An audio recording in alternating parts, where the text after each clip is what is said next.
Welcome to our latest episode of EV Life. I'm your host, Crystal Maharaj. We're so happy to have you listening today as we keep digging into all the big questions about EVs that Albertans have. And one of the most important things to consider when you're making the switch to an EV or considering making a switch to an EV is that you'll need to charge it. Joining me today to chat about our guest on this topic is EV Life producer, Allison Bench. Hi, Crystal. So this episode, like you were saying, it's all about electric. And specifically, we're talking about Alberta's electric grid and how that might be affected by more and more EVs needing charges. It's such an important topic to get into. And I think just that as soon as you start considering it, people think range anxiety, people wonder about the cold weather. Right. But then there's also, where are you going to charge it? Yeah. So some of the questions that come up when we're talking about charging is what level of charger should you use? And what should you consider if you're looking to install a charger at your own home? Right. And like I said, it's beyond the individual.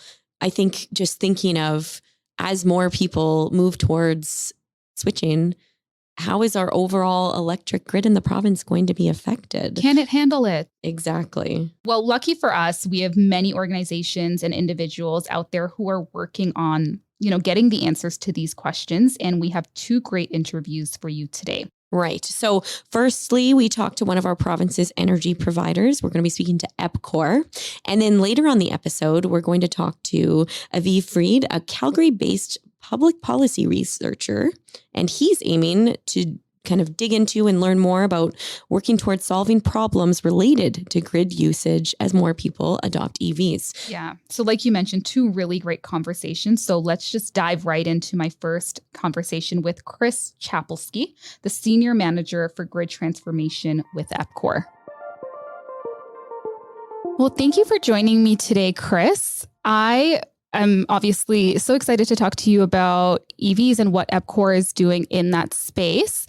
But before we even get into some of these deeper questions, I just want to talk about considerations that people who are looking to buy an EV might want to think about before making that big purchase. So can you tell us some of those electricity related considerations that people need to be aware of? Yeah, for sure. So I think the best thing to keep in mind when you're thinking about getting a plug-in vehicle is where you're going to charge it. Mm-hmm. So if you're going to charge inside your garage or if you're going to park it on a pad outside, you need to be able to have a charger reach it. If you're going to charge at home, if you're going to decide to just make use of public charging, that's okay too. Is that something that I don't know if you've spoken to people who are considering buying EVs? So is that something that people do, like where they don't necessarily have the charging capacity at home and so they would just make use of public chargers? So at EPCOR, we've been talking to both staff that have EVs and making connections in the different communities here in Edmonton and learning about how people like to charge their vehicles or what they're figuring out works for them. We've actually come across a few folks that just make use of public charging. Oh, interesting. I wasn't aware of that. So I'm just wondering if you can tell us, because I believe there are three types of chargers. Are you able to explain the difference between those levels? Oh, yeah. And there's a little bit of technical jargon, so it's kind of understandable why it might not make sense if you just say level 1 or level 2. So the best way to explain it is let's to talk about the two extremes. So a level 1 charger, that's like a trickle charger. Okay. That has a similar kind of plug to a normal lamp or an appliance. It'll just work in any 120 volt outlet. And that's what you would just plug it to. Typically, there's like a block charger outlet in your garage or near the front of your house. And that'll charge your car slowly.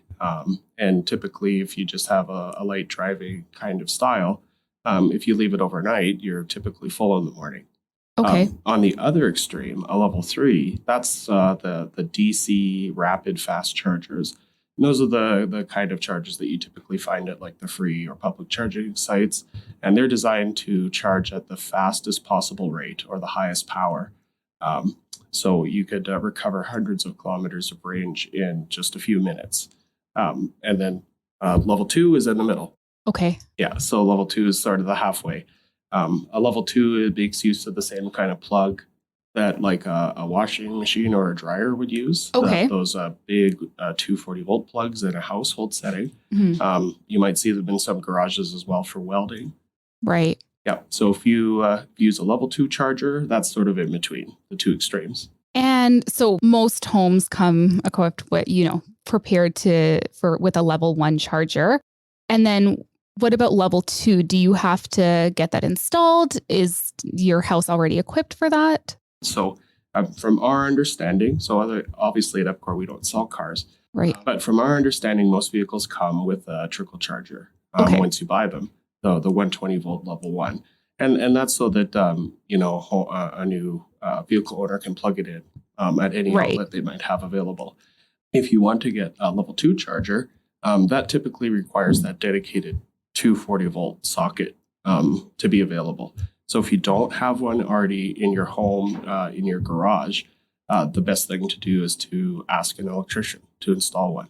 Right. Okay. So you would have to basically have an electrician come out and see if you have it, and then they could potentially install it. But are all homes able to handle a level 2 charger? So something to understand about how the home's electrical system works is that over time, the size of the electrical panel and the service that feeds that panel has grown over the decades as we've started to use more and more electricity. Right. So if you think about the 50s and 60s, we had a 60 amp service and maybe like eight little fuses or breakers. In the 70s, 80s, 90s, we standardized on a 100 amp, those typical bigger panels with lots of switches, so you can have lots of circuits in your home. And then the latest is going up to 200 amps. The reason I'm explaining this is because, to get a dedicated 240-volt plug in your garage depends on what kind of electrical system your home has. Okay. So not all homes will be able to accommodate a level 2 charger. Most homes should be able to, Okay. based on what we've seen.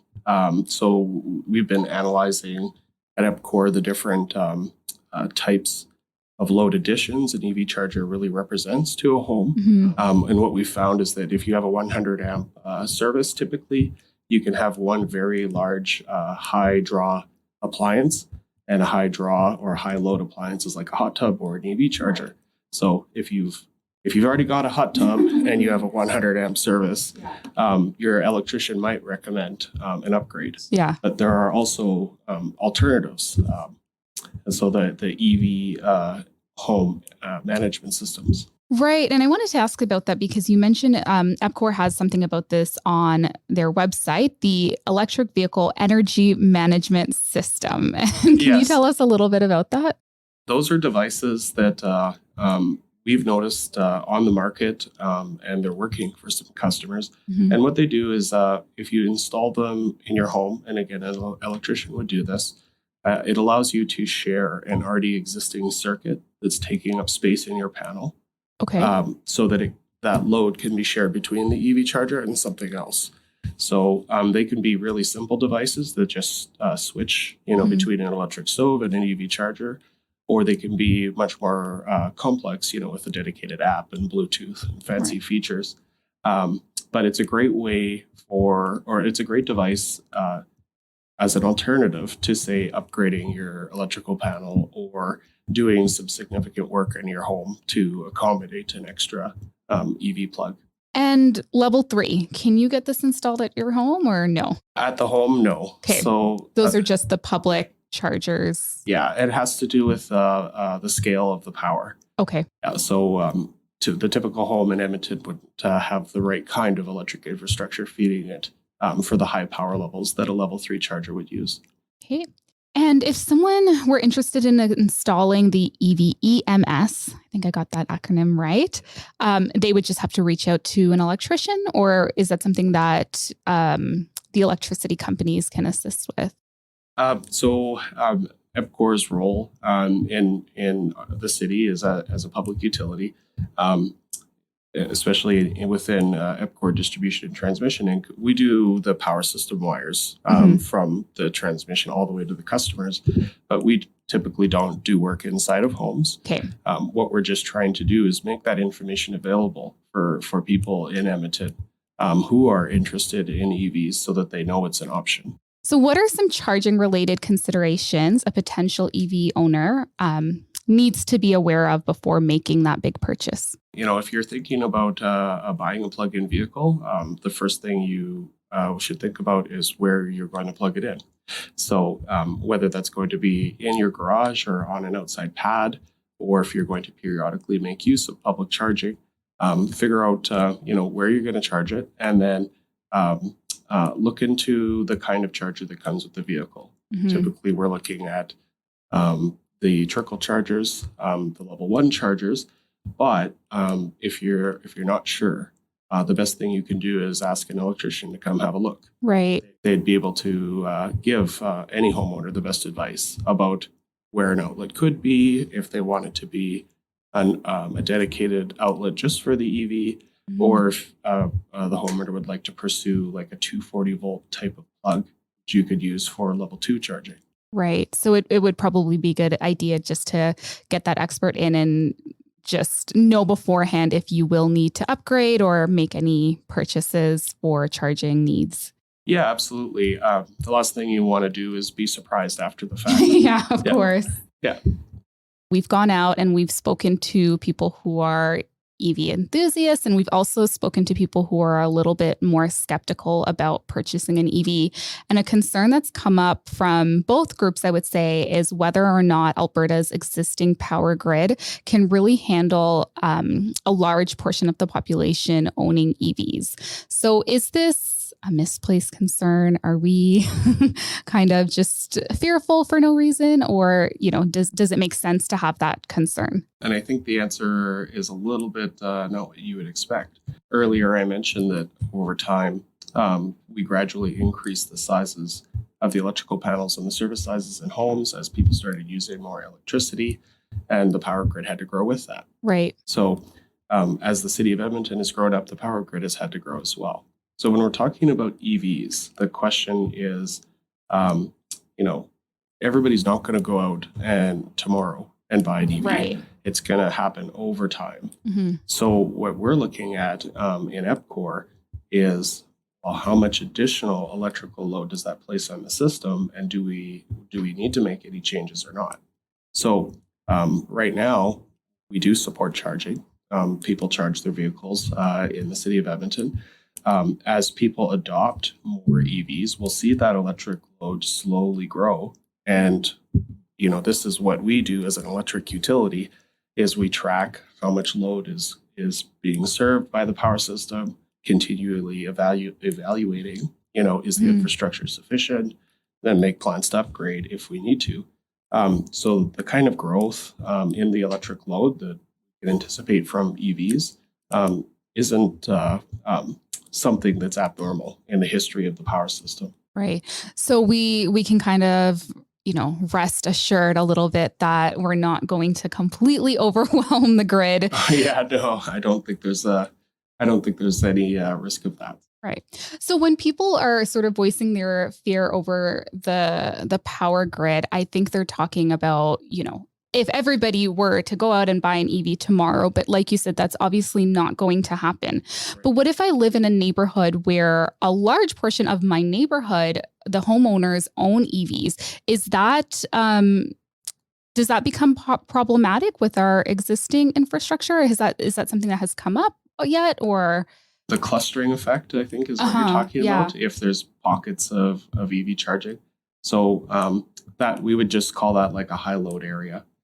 And if we need to change any pieces of infrastructure to serve that area, we can. A good something that I think people might be interested to know is that EPCOR's been investing in a lot of really awesome modern tools to help us monitor the load in the power grid and plan or identify where we might need to intervene. We can leverage those tools to monitor where we see hot spots Mm-hmm. to decide if we need to, say, upgrade a service transformer or something like that. So what I'm hearing from you is the power companies are on top of this. You all are aware of the trends, and there's always going to be upgrades and just assurances that we're not going to wake up one day and then not have any power because we've overwhelmed the system. Yeah, I mean, the EV load is, like I said, it's electric load, just Mhm. like air conditioning load, just like, the lighting load. So it's something that this is what a company like us, like an electricity company, this is what we do. We build the infrastructure to serve them. So Chris, how much of a difference can shifting our charging patterns have on grid capacity? Obviously, the electricity system has to serve the load all the time. Mhm. And the different times of the day will have different amount of load on the system. So in Edmonton, for example, our peak usage is between 4 and 8 p.m. That's Right. typically when everybody gets home and they start Mhm. making supper, they turn on lights and different things like that. So the reason I mention this is because if there's a concern about, say, you're using too much electricity during those peak hours, there's room outside of those hours in the infrastructure for more charging load. So a good advice is if you charge your EV while you sleep, there's hardly any electricity load in the middle of the night. So there's lots of room for lots of EV charging on the system. Right. So depending on where and when EVs are charged can have different effects. Mhm. And that's something that we definitely take into account when we plan the electricity grid. But currently, it's not looking like it's a major weight on the power grid.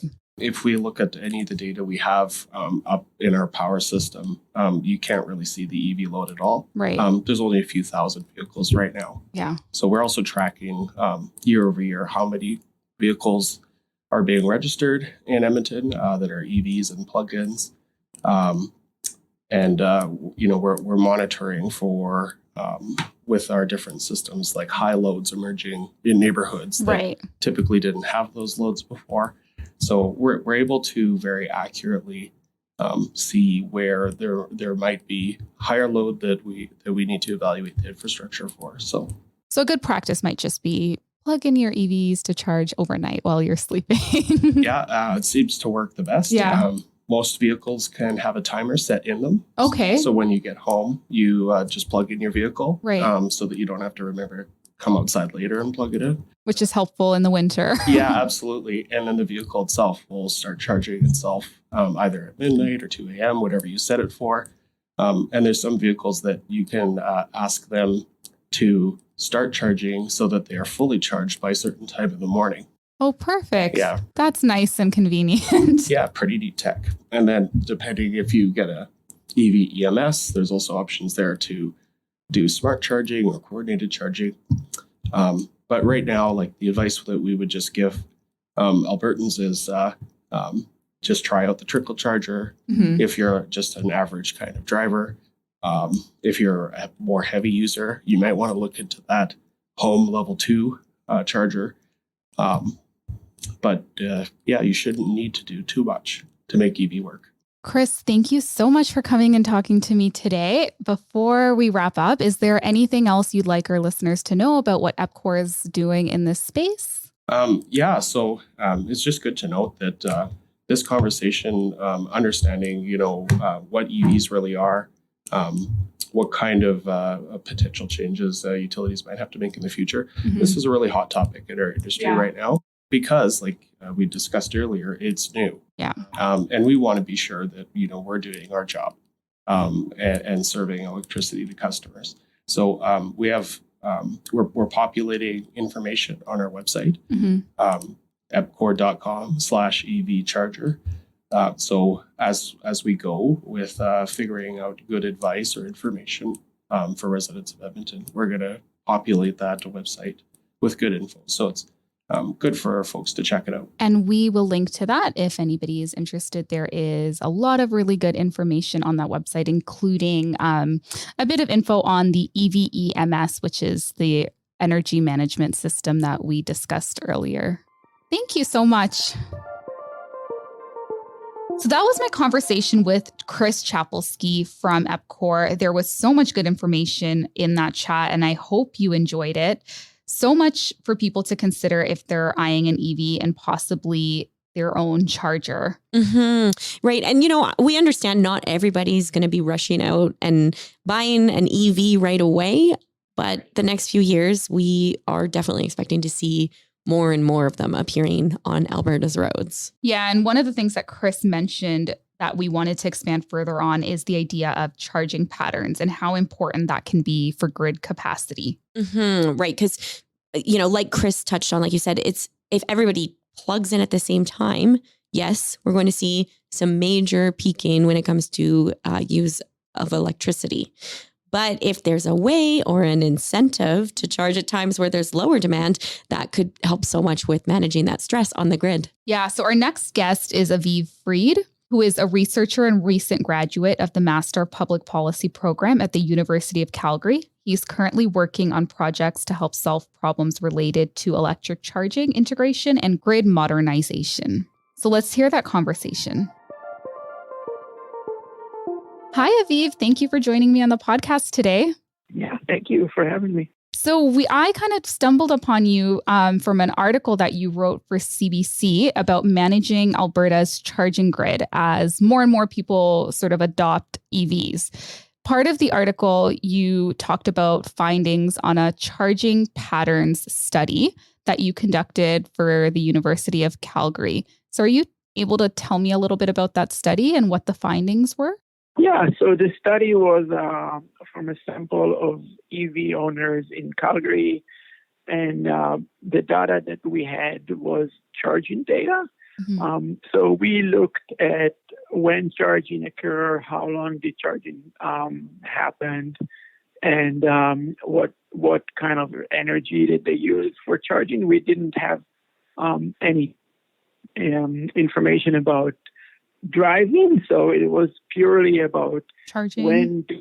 When do people charge, and what kind of behavior that we can find from this. So I guess our main finding, which was not surprising, this is similar to a lot of other studies that's been done on this, that most people come home and plug their EV in the afternoon. So without any change of behavior, any incentives or any way of kind of trying to incentivize that, people usually come home after work and they plug in their car and they leave it plugged in overnight until they go home. So in our study, we found that about 50% of the chargings happen in the afternoon, started between 3 and 8 p.m. So that wasn't a surprise. Usually, wasn't a surprise. Usually people charge when they get home.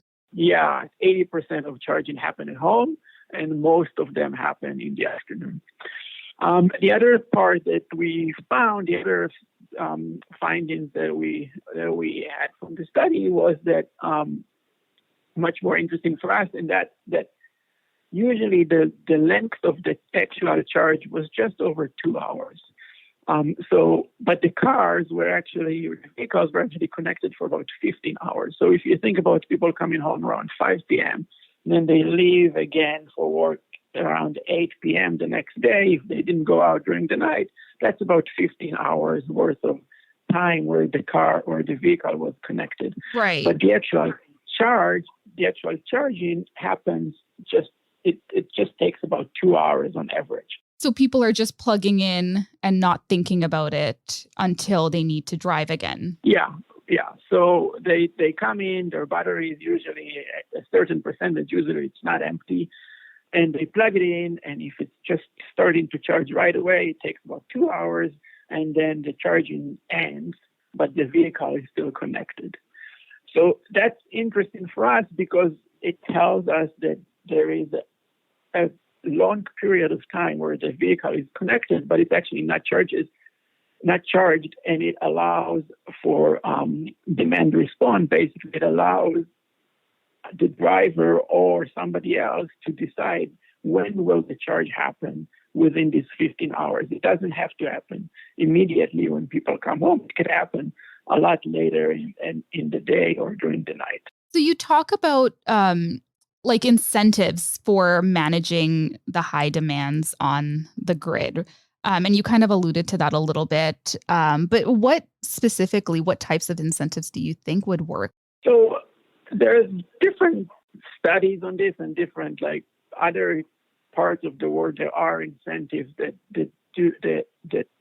basically aim to do that. So a lot of jurisdictions have what's called a time of use rate, where you pay for electricity based on time, and it could be either during the day, where you pay less for electricity during the night, for example, or during the midday, or it could be also yearly. So you might pay lower rates during the summer when the demand is relatively low, or during the winter. It depends where you are. If you're in a jurisdiction they use a lot of air conditioning, for example, summer is higher.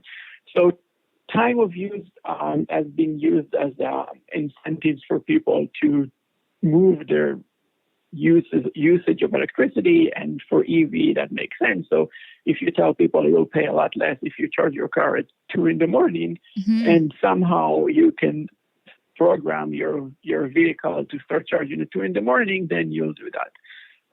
But other studies show that people will respond to even just the request for doing that. So in the CBC article, there was an example of an occurrence in California where in the summer they had a peak demand, and they basically send a text message kind of similar to the text alert that we get in Alberta, right? And asking people just to shut down their electricity because they're running out of power, and people did. So it's not always a monetary incentive. Sometimes it's just information provided to people saying, we have a problem, help us. So you kind of talk about programming your car to start charging at 2. Does that technology exist? Are people able to do that? Or is that sort of like in an ideal world, companies really need to start developing that sort of technology where you can say, I'm going to plug my car in before I go to bed, but I can program it so it doesn't actually start charging until, one of those low peak times? Yeah, that exists for some vehicles. So Tesla, for example, has that on their vehicle. Not all vehicles have it, but also some chargers have it. So charging your electric vehicle, there are 3 levels of chargers. Level 1 is kind of the basic one when you plug your vehicle into a regular outlet, and you can install in your house a level 2 charger that is more, it's faster charging. And a lot of this charger will come with an app that you can program your vehicle to charge at a certain time. So that technology definitely exists already. Okay. What doesn't exist is a way for the utility companies to actually stop and start your charging. So people can do that individually for their own chargers, but there's no way for, let's say, a utility company to decide, okay, this section of the city has too many EVs right now. I'm going to shut it down, and I'm going to start it again at 2 a.m. That technology doesn't exist yet. Or I think it's starting. There are some companies that are talking about that and offering this kind of idea to utilities, but I don't know if it's actually been implemented yet. That's interesting. So are you saying that we really need the electricity companies to develop that technology? Because I wonder though, would that kind of upset people if, the electricity company just turns off their charging at certain times? In an ideal world, if you say, I need my car to be ready for 7 o'clock tomorrow morning, fully charged, and tonight I'm not going to go anywhere and I don't care when it happens. Right. If the utility company can decide for you when to do it and will incentivize you by telling you you're going to pay less, I think a lot of people will take this option. But, the way it's probably eventually going to work is you will opt in for this if you want it, but you don't have to, right? Right. So there's still some choice for the consumer to say, if my job starts at 5 a.m, then realistically, I will need my car to charge at, maybe times when other people don't. So, still having some sort of say over when you can charge. But like you mentioned, there probably will be incentives for people to opt in. Yeah. And the idea is basically, this kind of thing that we're familiar now with, of like flattening the curve, right? We have this amount of energy that we can push through the grid, or this amount of power. And if we can make people adapt so they don't go over this, we don't need to provide more power. So we can make it more efficient by just making sure that the amount of power that we have is used throughout the day and doesn't go through peaks and valleys as much as they do. So do you think our current grid could handle, if everybody were driving EVs, if we just changed our charging habits or just usage habits? Well, I don't think our grid can currently handle all of us getting EVs and charging them at the same time. Right. So we showed in our study that just based on our sample, if we increase the number of vehicles in Calgary, of EVs in Calgary to 200,000, that requires an increase of about 6% of the total energy, the total energy that is provided now in Alberta. And 200,000 vehicles is not a lot. Alberta has over 3 million right. registered vehicles, so that's just the beginning, right? So if we're not going to do anything and all of us are going to buy EVs and come home at 5 o'clock and start charging them because we don't have any incentives to charge it later at night, we will be in trouble for sure. And consider also that the distribution of who buys electric vehicles is not uniform. So urban cities have a lot more EVs than rural Alberta right now. Right. Even within the city, because it's relatively expensive, high-income neighborhoods also have a higher percentage of EV. So you can see where it's going, where a high-income neighborhood will all of a sudden have like 50% of vehicles that'll be EV. This is going to definitely create a problem. Interesting. So currently, though, we, at least in Alberta, we're not utilizing that technology where people can just plug in and, tell their chargers, I don't want you to use any electricity until 2 a.m. So what can people be doing now? Is it just sort of becoming aware of the information? Because like you mentioned, people come home from work and they just plug in their cars and they don't think about it after that. So is it just educating people and just making them aware that if they changed their usage habits slightly, that could relieve a lot of the burden on the grid? Yeah, I think that's kind of the first steps. What I was saying in the CBC article is that it's not really easy to get information about what's happening on the grid right now. You kind of have to dig in with on the web and find this information. But it is information that could be easily available to people. The extra complication that we have in Alberta is we're generating a lot of our electricity from emitting sources like natural gas. Mm-hmm. So it's not enough for us to say, okay, let's just incentivize people to start charging at 2 a.m, because if it's 2 a.m, all our electricity is coming from natural gas and coal. Coal is a very small percentage and eventually going to go away, but it still exists and still provides some of our electricity. But if we just tell people just charge at night when the demand is low, but the emission sources are high, it's not really a good solution. What we need to do is somehow incentivize people to charge when renewables are high and demand is low. Right. So basically, we need a better way of getting this information out to people. Yeah. Like imagine, regardless of incentives, imagine, people like me, for example, that are really interested in, renewables. If I had on my phone an app that shows right now there's a lot of solar power powering the grid, and if you can start your dishwasher or start charging your EV right now, this is going to be really useful because you're not going to do it when natural gas powers the grid. And that information could be available to anybody. There are lots of places in the world that this information is available. Interesting. Well, thank you so much for sharing that information with us. I think I learned a lot today, and I think our listeners will definitely say that they learned a lot from your interview. Thank you. So before you go, though, I do want to ask a question that I ask all of my guests. And it's, what are you most excited for when it comes to the future of transportation? Yeah, I like this question. I'm happy to hear that.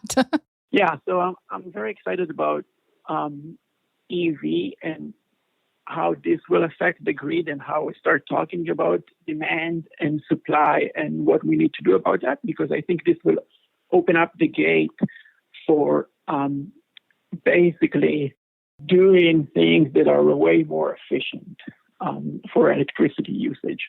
So this is what we talked about. It's true for EV, but the grid doesn't care if it's your EV or your dishwasher or your washing machine. It's all electricity. So at the end of the day, that could kind of open the gate to demand response that includes a lot of things in your house, which I'm excited about. So lots of companies are thinking about that. Lots of companies are doing stuff that will tell you, you can put something on your box, on your electricity box, and it will tell you what you're using and how much you're using from which appliances. So I'm very excited about this in terms of EV and transportation. I do think that in terms of transportation, it's a little bit too bad that we kind of narrowing our focus on EV, because there is going to be a huge shift in transportation. And this huge shift could be from going from our gas car to EVs. But in a way, it would have been a lot better if we kind of looked at this broader picture of transportation and thought, okay, this is an opportunity for us to do something better.